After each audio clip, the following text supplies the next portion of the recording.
नमस्कार कक्षा तीसरी, कैसे हैं आप सब। चल बहुत बढ़िया। अभी हम पढ़ रहे थे, हमारा पाठ है टिप टिपवा, है ना। हम अपना पाठ 7 पढ़ रहे हैं, टिप टिपवा, है ना। अभी तक हम इसके 2 वीडियो देख चुके हैं, आज तीसरा वीडियो देखेंगे। दूसरे वीडियो में हमने देखा था कि किस तरह से धोबी का गधा खो जाता है ना। बहुत ज्यादा गाँव में पानी गिर रहा है, बहुत ज्यादा बारिश हो रही है ना। तो धोबी के घर भी पानी गिर रहा है, उसका भी घर जैसे गाँव में है, लेकिन उसके साथ समस्या ये है कि उसका गधा खो गया है, उसका गधा उसको मिल नहीं रहा है। अब गधा नहीं मिल रहा है तो उसके साथ दिक्कत ये है कि वो बारिश में कपड़े लोगों तक कैसे पहुंचाए, है ना। ये बारिश में जो कपड़े उसको लोगों के घर से जो धोने के लिए लेके आया था, उसको वापस करने जाना है, तो वो कैसे लेकर के जाएगा।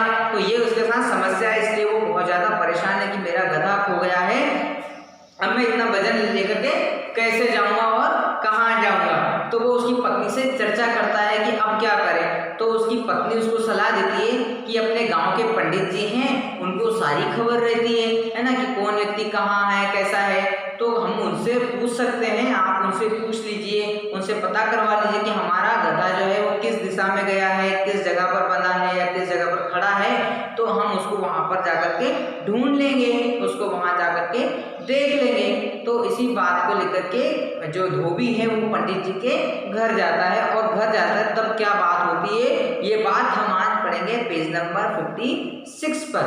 पेज नंबर 56 निकालते हैं और पढ़ते हैं।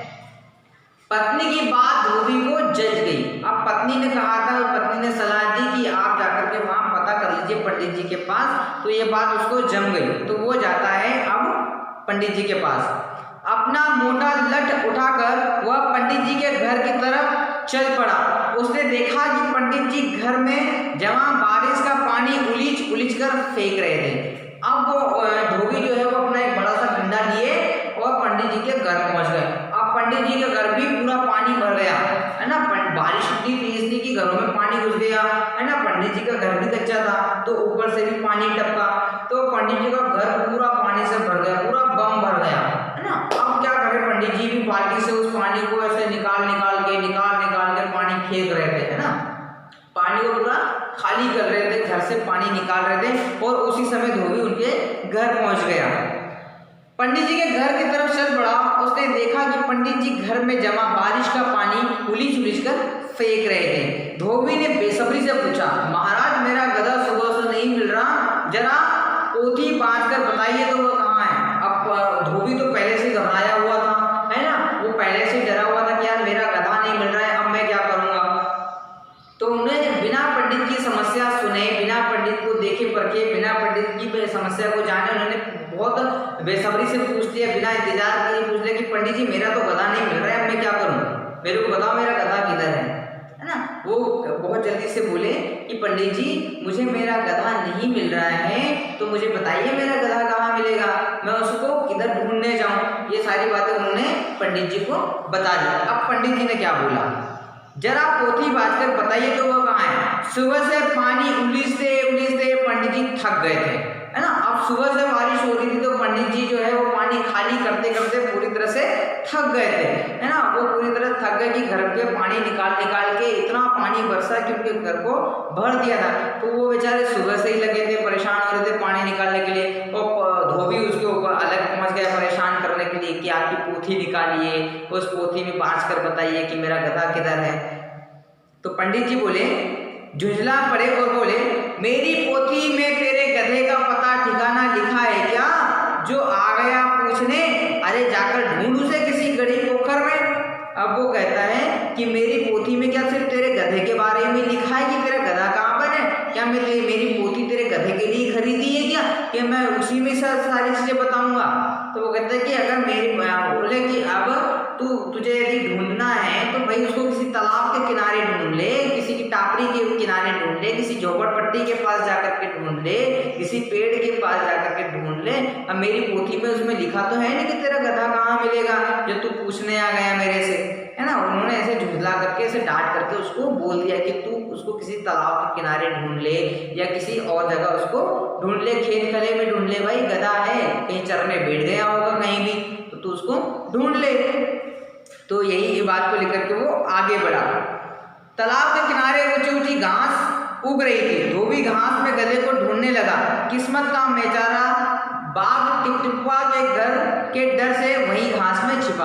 अब बदकिस्मती ये थी बाघ की कि इतना पानी आ रहा था और वो दादी की बात सुन करके वो वहां से थरथरा करके बाघ भाग लिया और भाग करके वो एक खेत में जाकर के घास के बीच में जाकर के छिप गया। अब धोबी भी वहीं पहुंच गया, है ना, अपने गधे को ढूंढते ढूंढते धोबी भी उसी जगह पर पे पहुंच गया। अब पहुंचा तो धोबी ने भी नहीं देखा कि वो बाघ है कि क्या है कि गधा है कि क्या है, कुछ भी उसने भी नहीं देखा। दोनों ने भी एक दूसरे को नहीं देखा, है ना। और पंडित जी लगे, धोबी वहां से चला गया। चलते चलते वो एक तालाब के पास पहुंचा। अब धोबी जो था उसी तालाब के पास गया जहां पर बाघ छुप करके बैठा था। अब बाघ किससे छुप कर बैठा था? बाघ बैठा था टिपटिपुआ के डर से। क्यों बैठा था? क्योंकि दादी ने उसको डरा दिया था कि टिपटिपुआ जो है वो शेर और बाघ से भी बड़ा जानवर है, वो उनको भी खा सकता है। तो इस बात से डर करके बाघ वहां से भाग लिया, है ना, और एक तालाब के किनारे घास के बीच में जाकर के छिप गया। और वहीं पर धोबी भी अपने गधे को ढूंढते ढूंढते पहुंच गया। अब देखते हैं कि वहां पर क्या होता है भैया। तालाब के किनारे ऊंची ऊंची घास उग रही थी। तालाब के चारों ओर बहुत बड़ी बड़ी घासें भी थी। धोबी घास में गधे को ढूंढने लगा। किस्मत का मारा बेचारा बाघ टिपटिपुआ के डर से वही घास में छिपा बैठा था। धोबी को लगा कि बाघ ही उसका गधा है। उसने देखा ना ताव और लगा बाघ पर मोटा लठ बरसाने। बेचारा बाघ इस अचानक हमले से एकदम घबरा गया, है ना।